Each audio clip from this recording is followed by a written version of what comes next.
നല്ല ക്രിസ്പി ആയിട്ടുള്ള പഫ്സ് ഉണ്ടാക്കാം. ഇതിനു വേണ്ടി 250 ml മെഷർമെൻറ്റ് കപ്പിൽ 1 കപ്പ് മൈദയും 2 ടേബിൾ സ്പൂൺ മെൽറ്റാക്കിയ നെയ്യും ആവശ്യത്തിന് ഉപ്പും വെള്ളവും ഒഴിച്ച് ചപ്പാത്തി മാവ് പോലെ കുഴച്ചെടുക്കണം.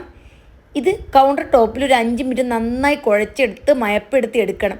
ഇനി 1 മണിക്കൂർ റെസ്റ്റ് ചെയ്യാൻ വേണ്ടി മാറ്റി വെക്കാം. ഇനി നമുക്ക് കോൺഫ്ലോർ മിക്സ് ഉണ്ടാക്കണം. 3 table spoon cornflour, 3 table spoon oil. ഇത് നല്ലപോലെ കട്ടയില്ലാണ്ട് കലക്കിയെടുക്കണം. ഇവിടെ സ്മൂത്ത് പേസ്റ്റാക്കി ഞാൻ കലക്കിയെടുത്തിട്ടുണ്ട്. 3 മുട്ട പുഴുങ്ങിയെടുക്കുക. നമുക്ക് മസാല ഉണ്ടാക്കാം. ഇതിനു വേണ്ടി പാൻ ചൂടാക്കി 1 ടേബിൾ സ്പൂൺ ഇഞ്ചി വെളുത്തുള്ളി നന്നായിട്ട് മൂപ്പിച്ചെടുക്കണം.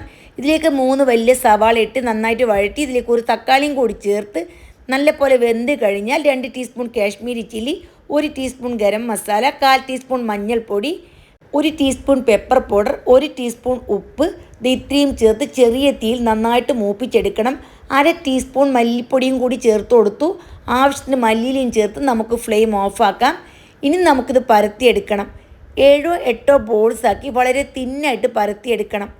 അപ്പോൾ പരത്തിയെടുക്കുമ്പോൾ ശ്രദ്ധിക്കണം, വളരെ തിന്നായിട്ട് തന്നെ പരത്തിയെടുക്കണം. ഇനി കോൺഫ്ലോർ മിക്സ് നന്നായിട്ട് തേച്ച് കൊടുക്കണം. വീണ്ടും ചപ്പാത്തി വെക്കണം. എന്നിട്ട് വീണ്ടും കോൺഫ്ലോർ മിക്സ് നന്നായിട്ട് പിശുക്കില്ലാണ്ട് തേച്ച് കൊടുക്കണം. ഇതേപോലെ ചപ്പാത്തിയും അതേപോലെ കോൺഫ്ലോർ മിക്സും തീരുന്നത് വരെ നന്നായിട്ട് തേച്ച് കൊടുക്കണം. ഇനി അവസാനം മുകളിലായിട്ട് മൈദ വിതറി നന്നായിട്ട് കുറച്ചും കൂടി വലിപ്പത്തിൽ പരത്തിയെടുക്കണം. പരത്തിയതിൻ്റെ മുകളിലായിട്ട് വീണ്ടും കോൺഫ്ലോർ മിക്സ് നന്നായിട്ട് തേച്ച് കൊടുക്കണം.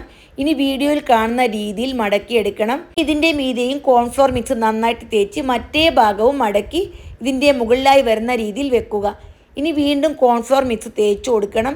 എന്നിട്ട് താഴെ നിന്നും മുകളിലേക്ക് മടക്കി ആ ഭാഗത്തും കോൺഫ്ലോർ മിക്സ് നന്നായിട്ട് തന്നെ തേച്ച് കൊടുക്കണം. ഇനി മുകളിൽ നിന്നും താഴേക്ക് മടക്കുക. ഇപ്പോൾ സ്ക്വയറായിട്ട് കിട്ടി. ഇനി സ്ക്വയറായിട്ട് തന്നെ പരത്തിയെടുക്കണം. അപ്പോൾ പരത്തിയെടുക്കുമ്പോൾ പ്രത്യേകം ശ്രദ്ധിക്കണം, ബലം കൊടുക്കാണ്ട് പരത്തണം. ബലം കൊടുത്താൽ ലെയർ നന്നായിട്ട് വിട്ട് കിട്ടില്ല.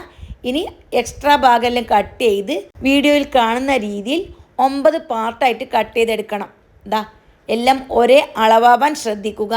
ഇനി ഒരെണ്ണം എടുത്ത് അല്പം വെള്ളം തടവി കൊടുക്കണം. വീഡിയോയിൽ കാണുന്ന രീതിയിൽ വെള്ളം തടവണം, സൈഡിലാവണ്ട. അല്പം കുറച്ച് മുകളിലായിട്ടാണ് വെള്ളം തടവി കൊടുക്കേണ്ടത്. ഇനി മസാല വെച്ചിട്ട് മുട്ടയും വെച്ച് കോണോട് കൂടി ജസ്റ്റ് ഒന്ന് പ്രസ് ചെയ്യണം.